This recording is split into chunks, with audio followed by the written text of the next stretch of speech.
सर्व आदरणीय गुरु माऊलींना नमस्कार. मी आपला धानయ్య सर, गाव तोळनूर, तालुका अक्कलकोट, जिल्हा सोलापूर. महाराष्ट्र टीईटी परीक्षा पेपर 1 आणि पेपर 2 याच्यातील सीडीपी या विभागाच्या आधारित महत्त्वाचे 100 पॉइंट्स आपण चर्चा करीत आहोत. आता आपण शेवटच्या टप्प्यात आहोत. 89वा पॉइंट्स आहे चाइल्ड आयक्यू. ज्या मुलांचा इंटेलिजन्स कोशंट 140 आणि त्याच्यापेक्षा जास्त असतो अशा मुलांना आपण गिफ्टेड चिल्ड्रन असे म्हणतो. गिफ्टेड अति प्रतिभाशाली विद्यार्थी गिफ्टेड. आता नॉर्मल रेंज ऑफ आयक्यू, आता सर्वसामान्य मुलांचा बुद्धिमत्ता हा 90 ते 110 दरम्यान असतो. अतिशय महत्वाचा पॉइंट आहे. पेपरला विचारतात, लक्षात घ्या. नॉर्मल विद्यार्थ्यांचा आयक्यू 90 ते 110 आणि गिफ्टेड जे प्रतिभाशाली विद्यार्थी असतात त्यांचा आयक्यू 140 किंवा त्याच्यापेक्षा जास्त. आता होवार्ड गार्डनर यांनी मल्टिपल इंटेलिजन्स बद्दल सांगितलेलं आहे. ह्यांनी 8 बुद्धिमत्ता असतात असे ते सांगतात. 8 टाइप्स ऑफ इंटेलिजन्स. आता मेयर आणि सॉलोवे यांनी काय म्हणतात बघा. आस्पेक्ट ऑफ इमोशनल इंटेलिजन्स, भावनात्मक बुद्धिमत्तांचा घटक कोणकोणता आहे तर अंडरस्टँडिंग, समजून घेणे, परसेप्शन, समज, मॅनेजमेंट, व्यवस्थापन, हे तिन्ही घटक इमोशनल इंटेलिजन्स आहे असं मेयर आणि सॉलोवे यांनी सांगितले. मेंटल कोशंट बिलो 70, ज्या विद्यार्थ्यांचा आयक्यू 70 पेक्षा कमी असतो अशा विद्यार्थ्यांना आपण मेंटली रिटार्डेड, मतिमंद विद्यार्थी असे आपण म्हणतो. The concept of IQ intelligent quotient हा कन्सेप्ट अतिशय पॉप्युलर केलेले, सगळीकडे लोकप्रिय केलेले व्यक्ती कोणी आहे तर लुईस टर्मन. आता द प्रॅक्टिकल इंटेलिजन्सला दुसरं नाव आहे concrete intelligence. Practical intelligence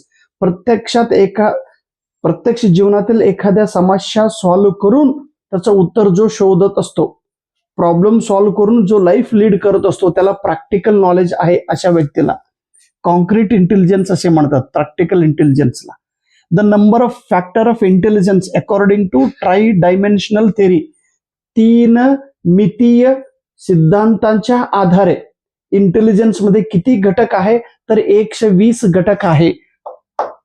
try dimensional theory प्रमाणे इंटेलिजन्सचा फॅक्टर किती आहे 120. लक्षात घ्या please. According to Lev Vygotsky, the basic of learning is social interaction. Lev Vygotsky यांच्याप्रमाणे शिकणं म्हणजे सामाजिक अंतरक्रिया.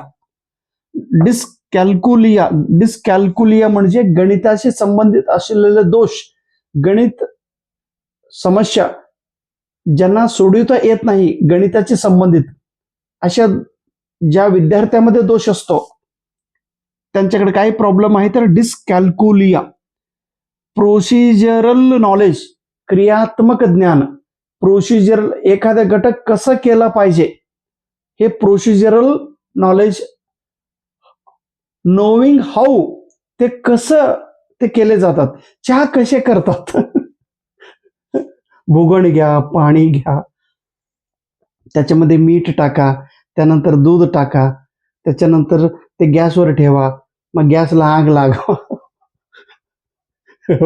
मीठ नाही हो, साखर म्हणा की हो सर, असं का होतच नाही. नोविंग हाऊ. प्रॅक्टिकल नॉलेजला आपण प्रोसिजरल नॉलेज असे म्हणतो. इम्परेटिव्ह नॉलेजला आपण प्रोसिजरल नॉलेज असं म्हणतो. परफॉर्मेटिव्ह नॉलेजला आपण प्रोसिजरल नॉलेज असे म्हणतो. इथं एक हे ADHD. ए म्हणजे अटेन्शन, डी म्हणजे डेफिसिट, एच म्हणजे हायपर ऍक्टिव्हिटी डिसऑर्डर. ही एक प्रॉब्लेम आहे. Hyper activity disorder, attention deficit hyper activity disorder म्हणजे चंचलता, एखाद्या घटकावरती, एखाद्या विषयावरती, एखाद्या कामावरती लक्ष केंद्रित न करणे, असे प्रॉब्लेम्स काही मुलामध्ये असतात. त्यांना काही प्रॉब्लेम आहे तर ADHD आहे, ते AD आहे. चला, तुम्हाला सांगितल्याप्रमाणे मी MHTET साठी अगोदर 100 काय सांगितलं टर्म्स सांगितलं.